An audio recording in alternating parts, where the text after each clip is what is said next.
We have developed speed, but we have shut ourselves in. Machinery that gives abundance has left us in want. We think too much and feel too little. More than machinery, we need humanity.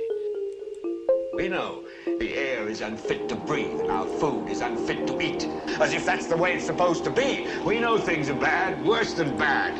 They're crazy. Silence! The great and powerful Oz knows why you have come.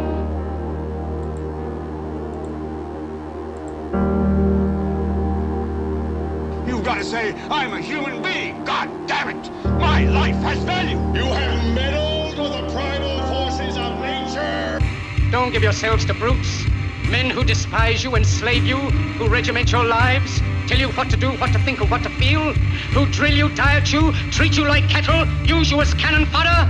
Don't give yourselves to these unnatural men with machine minds and machine hearts.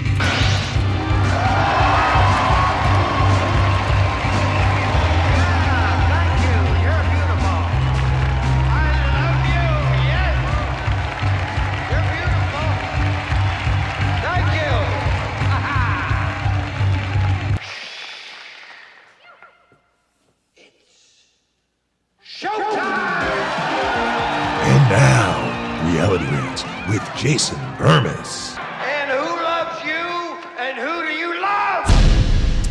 Hey everybody, Jason Bermas here, and I'm just asking questions. If you watched last night, I did this watch along with Robert Lanza on quantum mechanics, theory, biocentrism, and much more from like a decade plus ago. Now, I did show a little piece of the second half of that, and I also talked about the possibility of playing that second half in full. We're not doing that. Now, I'm not saying that's not worthwhile. I would actually encourage people to go check that out because there's a comment about nuclear weapons, etc., that I think just that alone is worth that lecture.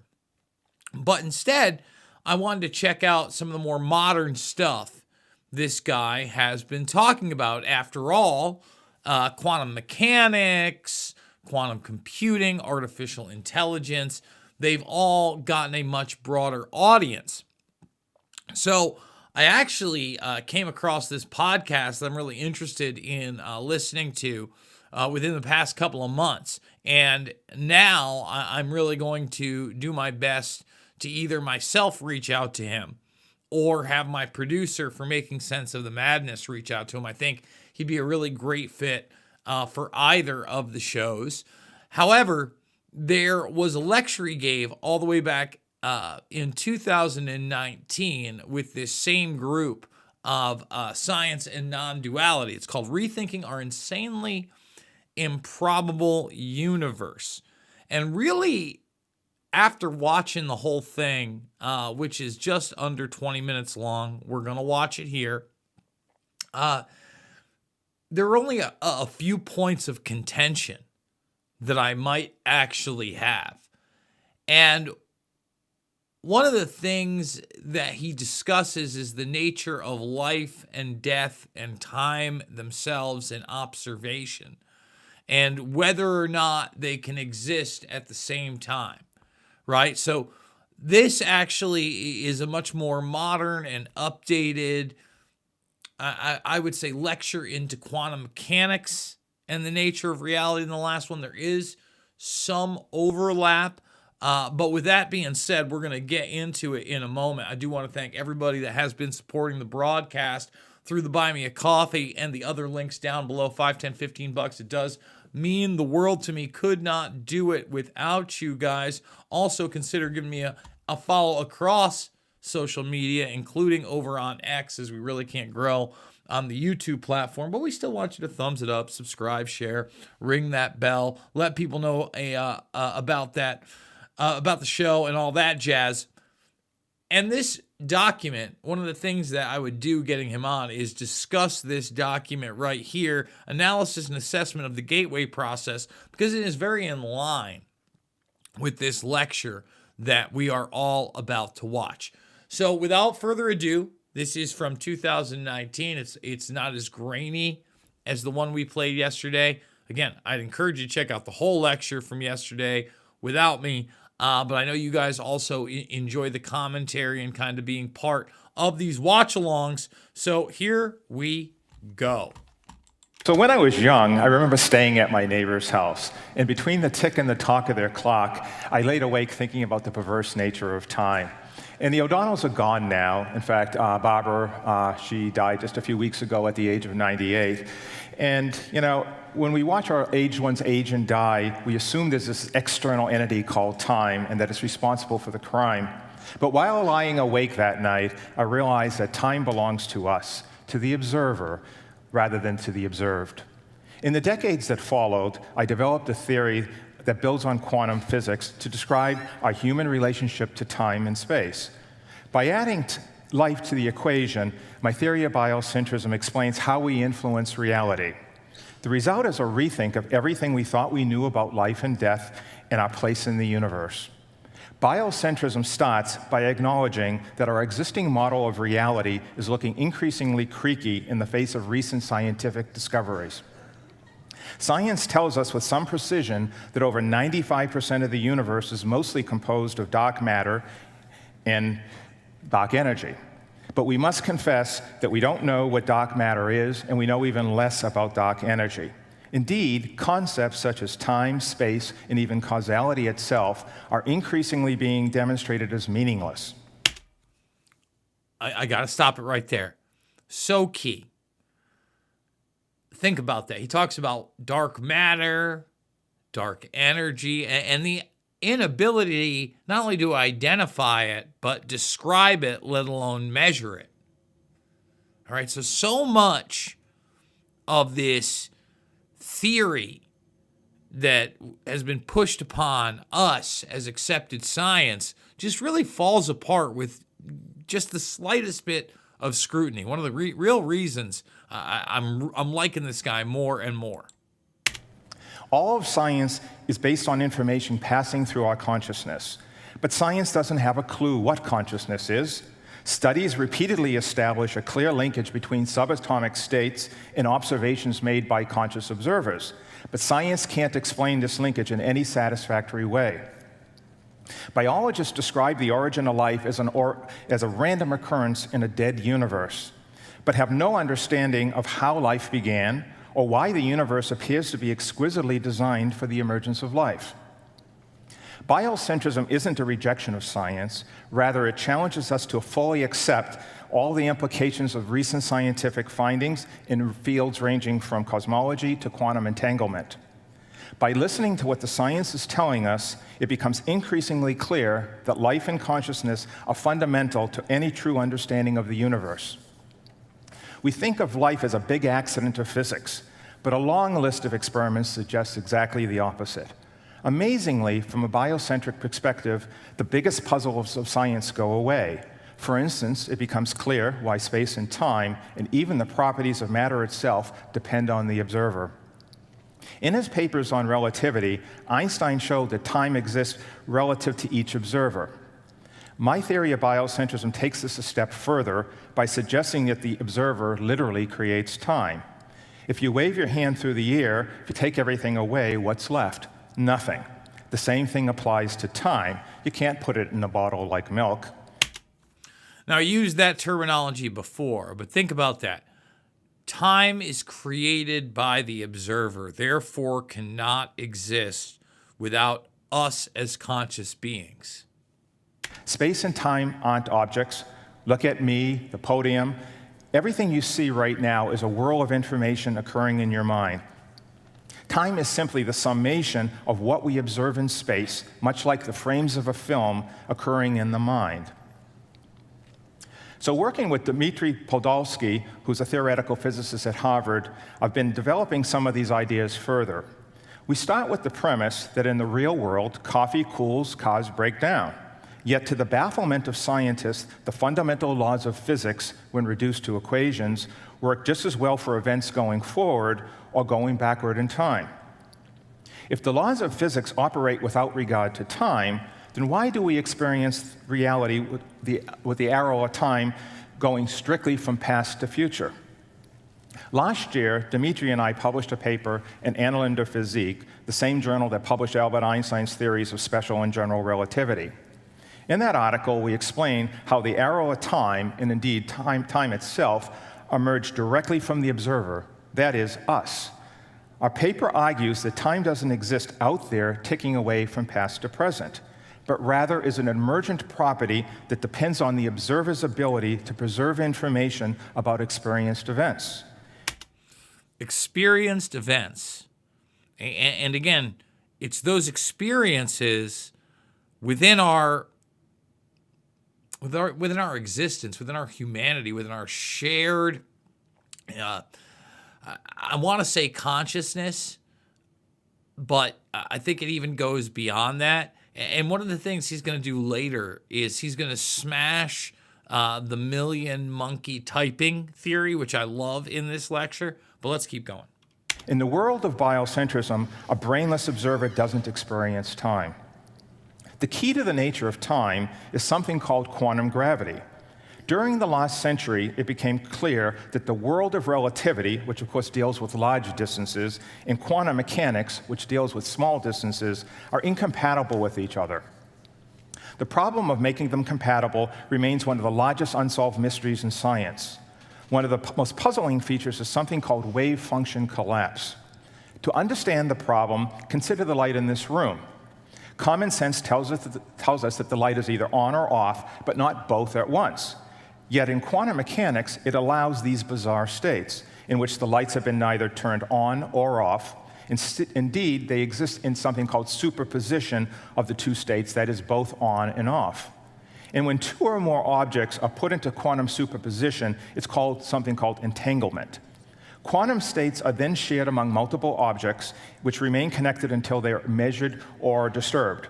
The particles are linked in a way that measurement of one of them instantaneously influences the state of the other, even when they're separated by great distances. Spooky action at a distance is how Einstein described it. Experiments confirm that entangled states exist at microscopic scales at the size of atoms. But the laws of quantum mechanics, if the laws of quantum mechanics are universal, then why don't we observe entangled states surrounding us? The famous Schrodinger's cat experiment suggests that even cats and people should exist in an entangled state. So here's we get into life and death, etc. And I'm gonna be honest. Some of this is a little over Jason Bermas' head, but I'm not the smartest guy in the room all the time. So here we go. That is, they should be both alive and dead at the same time. If so, why in life do real live cats appear to be either dead or alive? The answer is something called decoherence. The light becomes either on or off, or Schrodinger's cat alive or dead if we measure its state. However, our paper shows that quantum gravity and matter alone can't explain this. Indeed, it's necessary to include the observer, and in particular, the way we process and remember information.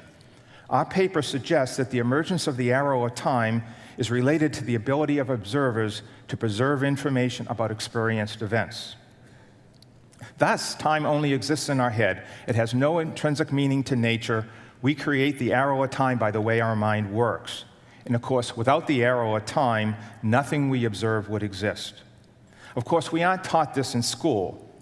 Life and consciousness, according to the current model, are neither central to the process of creation or to its sustenance. They're afterthoughts. Life is as inconsequential to the universe as Saturn's rings. We're flukes. Of course, biocentrism couldn't differ more. As its name implies, life and awareness are indispensable cosmic attributes. So this is where he really starts to go against the grain of the idea of random chance and saying, no. Without our consciousness, none of this exists. Having dispensed with space and time, there's one other major player in the current standard model. It's randomness, or chance. We're told that the random laws of chance produce everything we observe. Atoms slammed into others, billions of lifeless years passed with the cosmos set on automatic until at least on one planet life began. That's the story. Everyone has heard it. Yet everyone can feel how empty and unsatisfying the narrative is. We can't fathom how lumps of carbon and drops of water acquired a sense of smell. Subscribers to this dumb random universe model, meaning almost everyone, well, except for you folks, state that absolutely everything appears by chance. It seems reasonable. Chance makes it seem plausible that a cosmos as numb and insensate as Scheele could come up with hummingbirds by randomness alone. The dumb universe paradigm requires that we explain the complex physical and biological architecture we see around us by some means other than God. And chance is all we have. So the dumb universe model sinks or swims on the life raft of randomness. Randomness is also a central key to evolution, where, of course, it works splendidly. Darwin wasn't whistling in the wind with natural selection. It's obvious that giraffes developed long necks because those giraffian predecessors who received random mutations for longer necks had a survival edge. They could grab leaves and fruit from higher branches over time, and it doesn't take terribly long to select longer-necked animals, gave them a leg up. Evolution works, and it's based on random mutations coupled with natural selection. That being so, we make the mistake of thinking that chance is the explanation for everything. This includes the entire universe, from the laws of nature themselves to the arising of life and consciousness. Chance is a process that is misunderstood. The most famous illustration is the monkey and typewriter thing. We've all heard it. A million monkeys type randomly on a million keyboards for a million years, you'd get all the great works of literature. So would this be true? About 10 years ago, some wildlife caretakers actually put a bunch of typewriters out in front of some macaques to see what would happen. The animals typed nothing. Instead, they threw some of the machines on the ground and used them as toilets. They didn't create any written wisdom whatsoever. I think this is brilliant, because he's going to take it even further than just that example. And really, when you're talking about Darwinian evolution, natural selection, we also have to realize that the people in charge are social Darwinists. They believe that they should rule because they do. And they believe they are at the top of that food chain, are really the highest form of this evolution, and unfortunately look down on the rest of us. And these models right here, where we are interwoven, it doesn't jive with their belief systems. Okay, so this million monkey thing, he elaborates even further. Robert Lanza, really worth watching these without my jackassery involved as well. Thumbs it up, subscribe, share. Let's get back to Lanza. But let's carry out a thought experiment. So could a million monkeys typing a million years truly create Hamlet? Believe it or not, such a problem is entirely solvable. Keyboards have a lot of places to push. There are 58 keys on a typical typewriter. So let's consider the difficulty of creating just the 15 opening characters of Moby Dick, Call Me Ishmael. How many random tries would be needed? Given 58 possible keys, it would take 283 trillion attempts. But remember, we have a million monkeys working, and let's say they type 45 words a minute, and they never stop to rest or sleep. How much time would it take for one of them to type Call Me Ishmael? The answer is 36 trillion years, or 2,500 times the age of the universe. So a million supposedly monkeys typing furiously would never reproduce the opening 3 words of a book. So forget the dumb universe thing, it's bogus. So back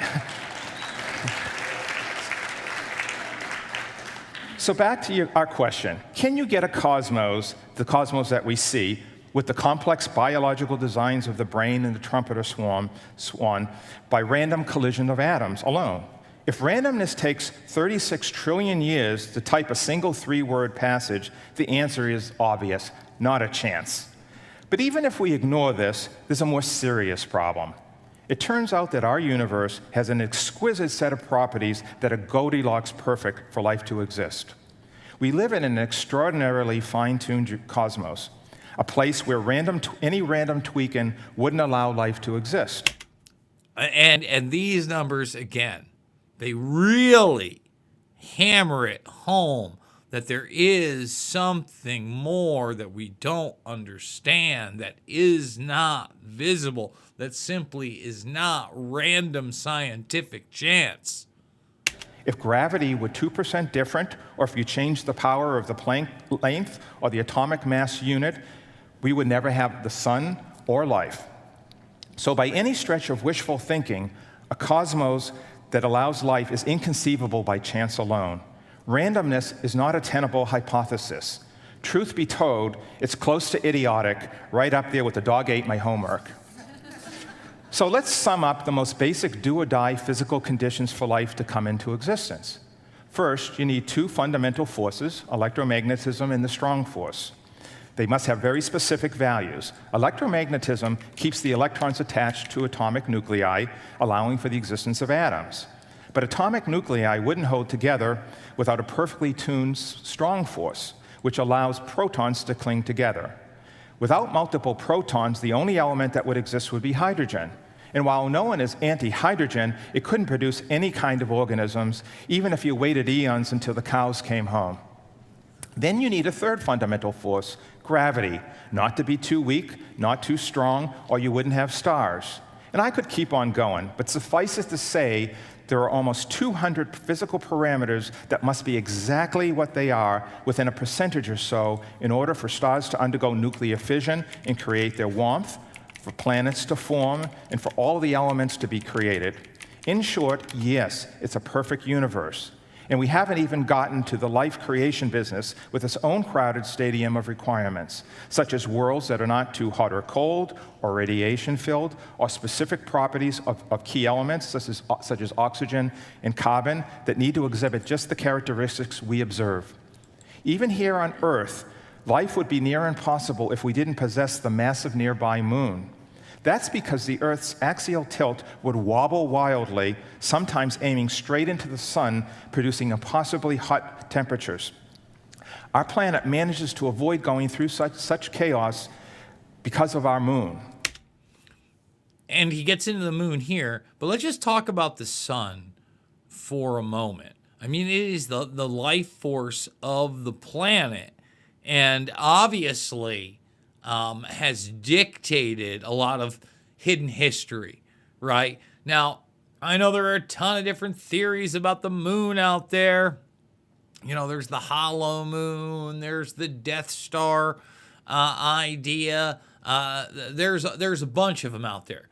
But again, if you just go with the quote-unquote scientific explanation that's most agreed upon, it seems absolutely ludicrous. He's going to point this out.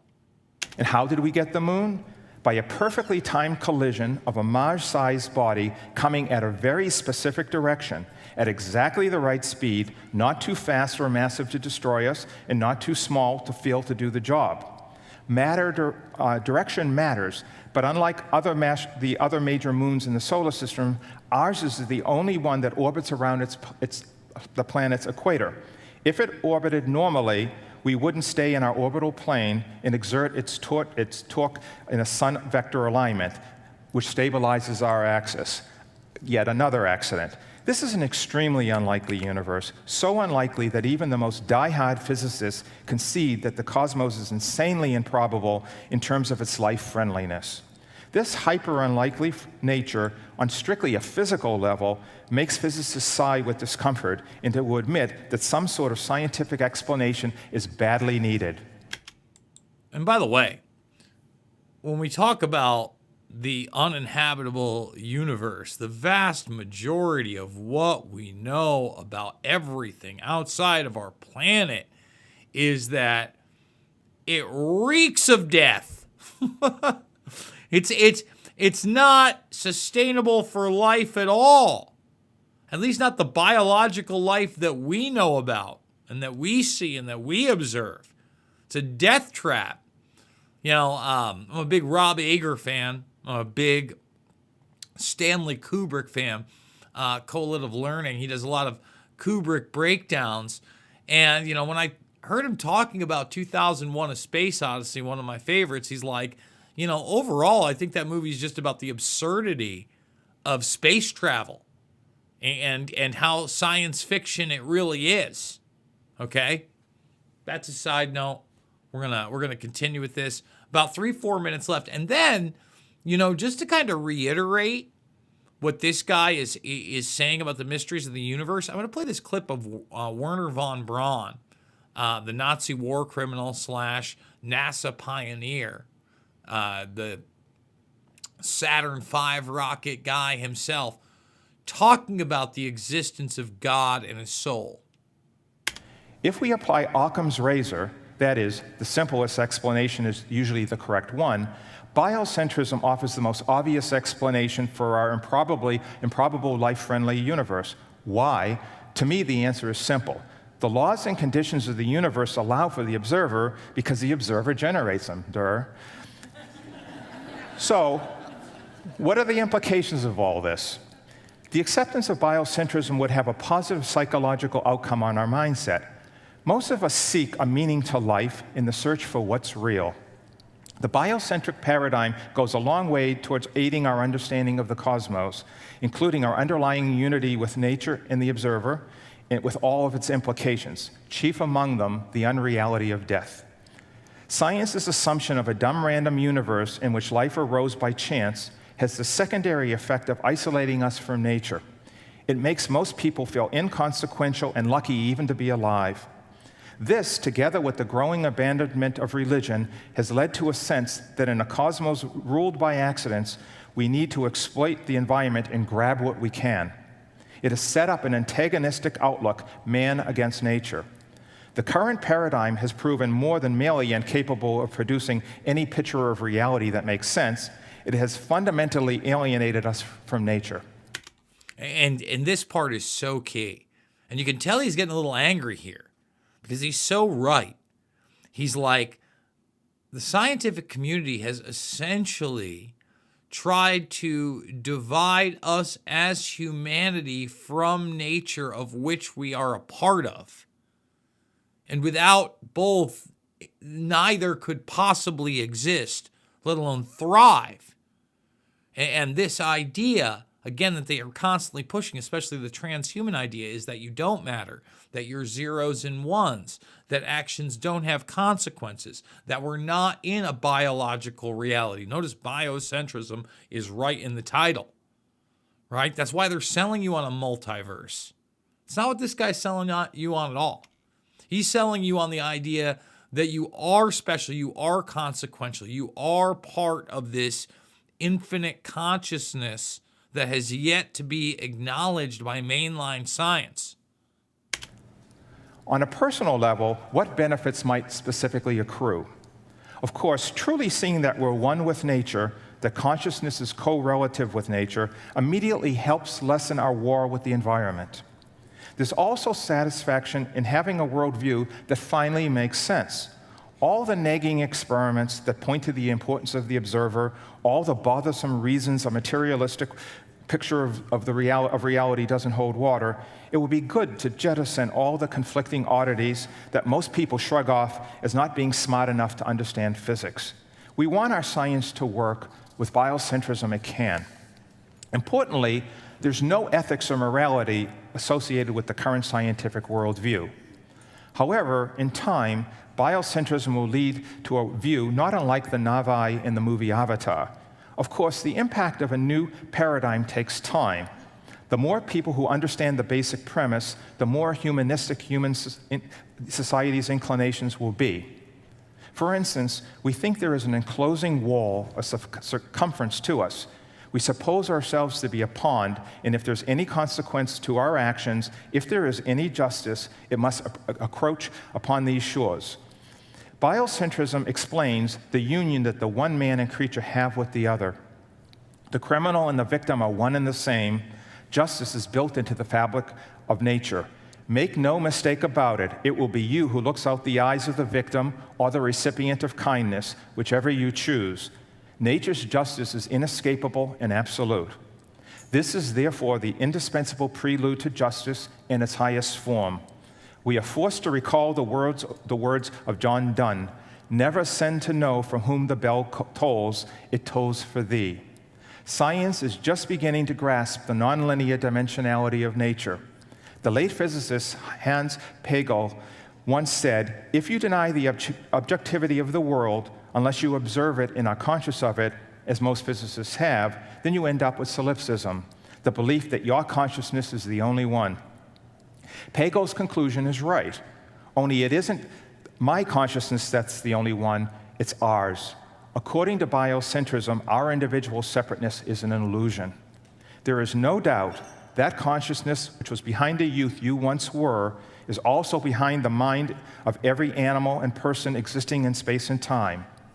There are, wrote Lauren Isley, the great anthropologist, very few youths who will pause, coming from a biology class, to finger a yellow flower or to poke in friendly fashion at a sunning turtle on the edge of the campus pond, and who are capable of saying to themselves, "We are all one, all melted together."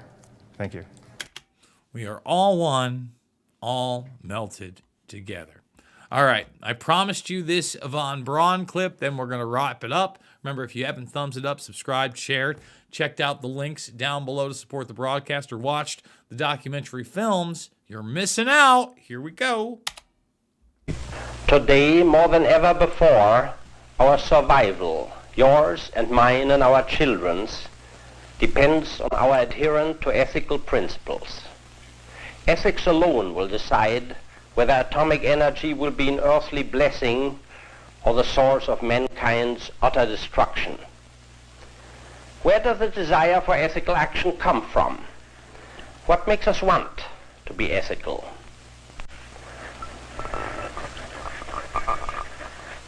I believe there are two forces which move us. One is belief in a last judgment, when every one of us has to account for what he did with God's great gift of life on the earth. The other is belief in an immortal soul, a soul which will cherish the award or suffer the penalty decreed in a final judgment. Belief in God and in immortality thus gives us the moral strength and the ethical guidance we need for virtually every action in our daily lives. In our modern world, many people seem to feel that science has somehow made such religious ideas untimely or old-fashioned. But I think science has a real surprise for the skeptics. Science, for instance, tells us that nothing in nature, not even the tiniest particle, can disappear without a trace.